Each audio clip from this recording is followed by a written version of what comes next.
وصبحنimo khamiisa taariikhduna ay ku beegan tahay 7 bisha Oktoobar sanada 2022 ku soo dhawaada warka subaxnimo ee shabakada Sirta Media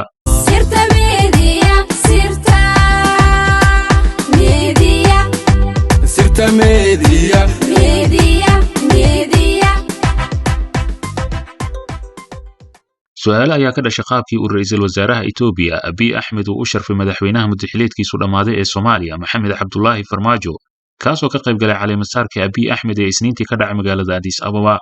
Farmaajo ayaa Abiy ugu yeeray erayo ay ka mid yihiin my brother, my friend ama walaalkayga iyo saaxiibkayga, waxa uuna ka dhigtay saaxiibkiisa koowaad tan iyo markii Abiy Ahmed uu xukunka yimid bishii Abriil sanadii 2018. Hase yeeshee marka la isku eego siduu u sharfay iyo mudnaanta Abiy Ahmed uu siiyay madaxweynayaashii kale ee ka qayb gashay caleemasaarkiisa iyo sidoo uu la macaamilay Farmaajo ayaa dhaliyay su'aalo ku saabsan haddii jacaylka labada nin uu yahay mid hal dhinac kaliya ka socda. Abiy Ahmed ayaa markii Farmaajo u tagay Addis Ababa waxa uu u diray inuu soo dhaweeyo wasiirka maaliyadda Itoobiya Ahmed Shide oo Soomaali ah, waxaana suurtagal ah in Abiy Ahmed xilligii madaxda imaanaysay uu aad ugu mashquulsanaa munaasabadda caleemasaarka amaba uu waqti u wada waayay madaxweynayaasha in uu mid u soo dhaweeyo, taas oo qiil looga dagi karo. Hase yeeshee arrinta la yaab kale ayaa dhacday markii la sagootinayay madaxweynayaasha. Abiy Ahmed ayaa garoonka diyaaradaha ka sagootiyay dhammaan madaxweynayaashii ka qayb gashay caleemasaarka marka laga reebo Farmaajo kaliya oo loo diray inuu sagootiyo wasiirka hal abuurka iyo tiknoolajiyadda Dr. Abraham Bele oo loo magacaabay wasiirka difaaca.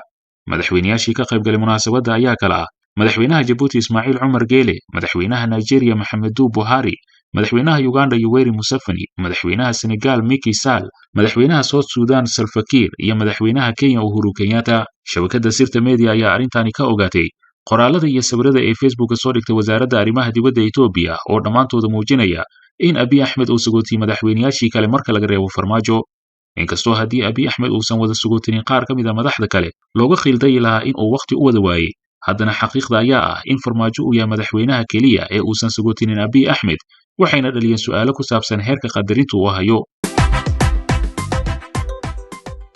sida lagu sheegay warmurtiyeed ka soo baxay dowlad goboleedka Puntland ayaa lagu sheegay in ay tahay nasiib daro war saxaafadeedka ka soo baxay midowga musharaxiinta ee looga hadlay dadkii Soomaaliland ee ka soo masaafurisay magaalada Laascaanood ee xarunta gobolka Sool. Wasiir Dowlaha Cadaaladda Puntland Ilyas Cabdi Dine ayaa sheegay in war saxaafadeedka musharaxiinta aan lagu xusin soo dhaweynta Puntland ee u samaysay dadkii ay Soomaaliland soo masaafurisay isugu jira haweenka, caruurta, dhalinyarada iyo odayaasha. Ilyas Cabdi Dine ayaa waxa uu ayaan daro ku tilmaamay in midowga musharaxiinta ay soo hadal qaadi waayaan wanaagga iyo soo dhaweynta ay mas'uuliyiinta Puntland iyo shacabkeeda u sameeyeen dadkii laga soo masaafuriyay magaalada Laascaanood, in ay midowga musharaxiintu xusi waayaan kana hadli waayaan wanaagga iyo mas'uuliyadda Puntland iyo shacabkeeda ay ku qaabileen dadkii Soomaaliland ee ka soo raaftay gobolka Sool. waa ayaan dare inaysan soo hadal qaadin mise qoladani waxaaba dhibo waxqabadka Puntland iyo inay tahay guri lagu soo dhaweey qof kasta oo Soomaali ah, ayuu yiri wasiir Dine xilli Puntland ay soo dhaweyn iyo dib u dejin u samaysay dadkaasi.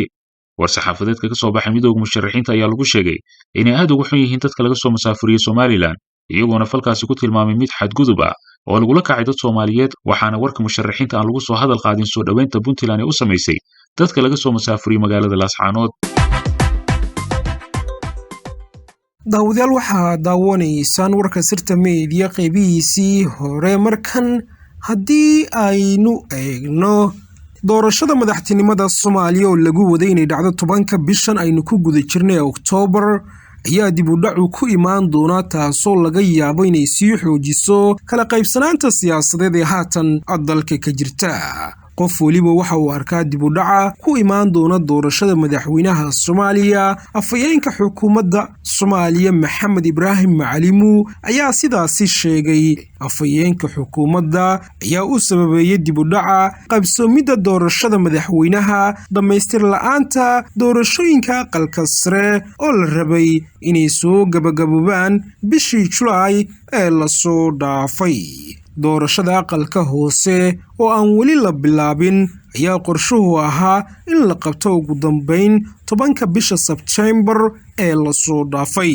madaxweynaha iyo ra'iisul wasaaraha oo wada shaqayntoodu muhiim u ahayd geedi socodka doorashooyinka ayaa khilaaf xooggan uu soo kala dhex galay xilligan. khilaafkaasi oo ka dhashay kiiskii Graan Tahliil Faarax, isla markaana saameyn ballaaran ku yeeshay geedi socodka doorashooyinkii dadaaladii doorashooyinka ee soconayay ay wadi xukuumadda, iyadoona arrinkaasi ay si weyn u dhaliileen siyaasiyiinta u sharaxan xilka madaxtinimo ee Soomaaliya oo shalay ugu dambeeyay Xasan cali khayre oo dalkan ka soo noqday ra'iisul wasaare isla markaana haatan ah musharax madaxweyne u taagan xilka madaxtinimo ee Soomaaliya qaybna ka ah midowga musharaxiinta ra'iisul wasaaraha Soomaaliya Maxamed Xuseen Roble ayaa lagu wadaa inuu mar kale maalmaha soo socda isugu yeero madaxweynayaasha dowlad goboleedyada dalka kuwaasi oo shir xasaasi ah Muqdisho uga furmi doono si mar kale heshiis siyaasadeed looga gaaro wax ka beddelka jadwalka doorashada Soomaaliya maadaama dib u dhac ballaaran uu ku yimaaday jadwalkii doorashada ee lagu waday in 10 bisha Oktoobar ay haatan aynu ku guda jirno ay dhacdo doorashada madaxweynaha Soomaaliya 4 sano ee soo socota hogaamin doona dalkan oo ay u sharaxan yihiin mas'uuliyiin kala duwan oo xilal ka soo qabtay dalkan kuwa cusub oo aan wali la tijaabin isla markaana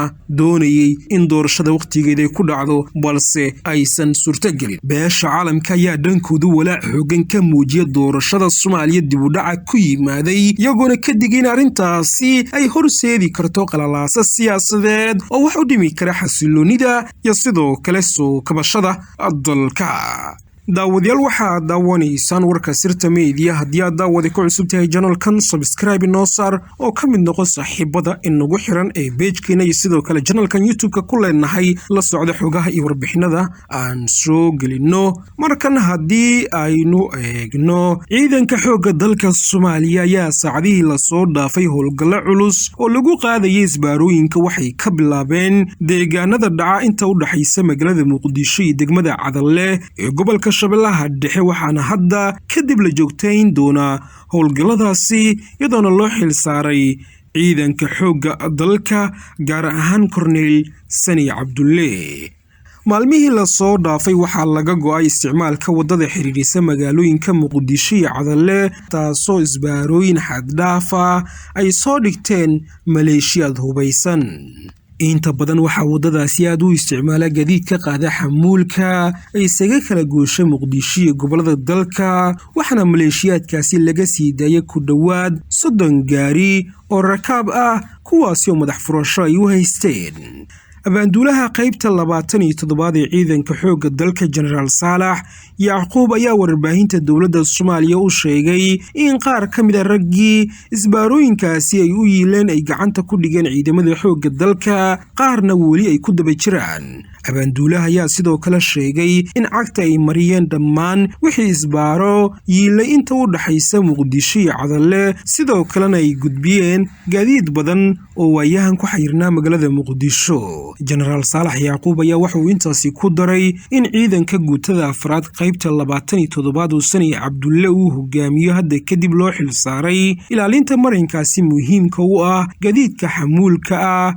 ee isaga gudba koonfurta iyo bartamaha Soomaaliya maanta wixii ka dambeeya waxaa loo xil saaray oo aagaasi mas'uul ka ah taliyaha guutada afraad Korneyl Sani Cabdulle wixii isbaara ah oo hadda kadib lagu arkana wadadaasi isaga mas'uul ka ah isagana kula xisaabtamayna waxaana laga rabaa in jidgooyo dambe aan la dhigin wadadaasi ayuu yiri Korneyl Saalax Yacquub abaanduulaha qaybta 27 ee militariga Soomaaliya maalin ka hor ayaa wadayaasha gaadiidka isticmaala wadadaasi waxay Muqdisho ka dhigeen banaanbaxyo xoog leh oo dowladda federaalka iyo Hirshabeelle uga dalbanayeen in wadadaasi laga nadiifiyo isbaarooyinka guud ahaan saaxiibadan jecelnahay oo inta ayaan ku soo afmeeriyaa warkeed kala socoteen channelka Sirta Media tan iyo kulantii dambe nabadgelyo saaxiibayaal